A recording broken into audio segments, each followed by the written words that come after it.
म्हणावा तेवढा पाऊस झाला नाही। जुलै महिन्यातही विदर्भाचं टेन्शन वाढणार आहे। याचं कारण म्हणजे विदर्भात पावसानं दडी मारली आहे। पुढचे 3 ते 4 दिवस हलक्या स्वरूपाचा पाऊस राहील असा अंदाज हवामान विभागाने दिला आहे। महाराष्ट्रावर पुन्हा एकदा मान्सूनचे रौद्र रूप पाहायला मिळणार आहे। भारतीय हवामान विभागाने दिलेल्या ताज्या अलर्टनुसार पुढील काही तासांमध्ये राज्यातील 7 जिल्ह्यांमध्ये 60 किलोमीटर प्रति तास वेगानं सोसाट्याचा वारा आणि मुसळधार ते अतिमुसळधार पावसाचा इशारा देण्यात आला आहे।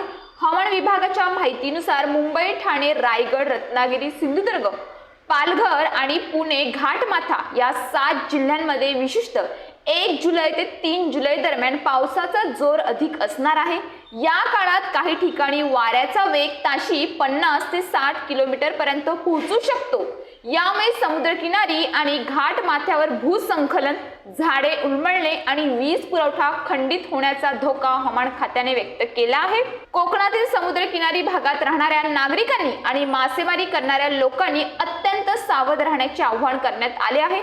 सध्या समुद्रात लाटांची उंची वाढली असून समुद्र खवळलेला आहे, त्यामुळे मच्छीमारांना समुद्रात जाण्यास मनाई करण्यात आली आहे। हवामान विभागाने नागरिकांना सतर्कतेचा इशारा दिला आहे। विजांच्या आवाजासह वादळी पाऊस, वाऱ्यांचा जोर आणि पूरजन्य परिस्थिती यामुळे आवश्यक खबरदारी घेणे गरजेचे आहे।